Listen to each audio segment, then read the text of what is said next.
ఎందుకు అత్తయ్య ఇప్పుడు ఇది? ఇదే ప్రశ్న మా అత్తయ్యను కూడా అడిగాను. ఆవిడ బాధ్యత అంది, నేను ప్రేమ అంటున్నాను.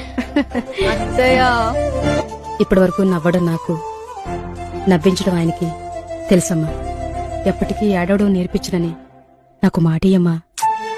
అమ్మని మించిన ప్రేమను, నాన్నని తెలవని ఆప్యాయతనిస్తున్నప్పుడు కన్నీళ్ళని ఎలా ఇస్తా అత్తయ్య? మా పూజ, మా బట్టల వరకు వాషింగ్ మిషన్ లేకమ్మా, చేత్తో ఉతుకు. సరే అత్తయ్య. నాకు నచ్చదు. మా పూజ, అత్తయ్య టాబ్లెట్లు ఎక్కడ పెట్టావమ్మా? అక్కడే ఉంటాయి చూడండి అత్తయ్య. నాకు కనిపించట్లేదమ్మా, నువ్వు వచ్చి చూసి పెట్టు. ఇదిగోండి అత్తయ్య, ఇక్కడే ఉన్నాయి, తీసుకోండి.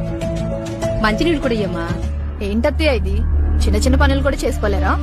అది కాదమ్మా. ఏది కాదు, మీ పనేగా చేస్తున్నాను. అవును, మీ బట్టలే కదా. అది నీ బాధ్యత కాదా? ఏది 1000 రూపాయల వాషింగ్ మెషిన్ ఉన్నా చేత్తో ఉతకడమా? ఏ కందిపోతావా? అదే మాట నేనంటున్నా అత్తయ్య. ముసల్దానివేం కాదు కదా, చేసుకోవచ్చు కదా. ఏంటే నోర్లేస్తుంది? పిచ్చి పిచ్చిగా ఉందా? అత్తయ్య మర్యాదగా మాట్లాడండి. ఏంటే నువ్వేమైనా ఎలిజబెత్ రాణివా? మైసూర్ ప్యాలెస్ లో పుట్టావా? మీలా అయితే అద్దె కొంపలో పెరగలేదు. ఈ సంబంధం వద్దు.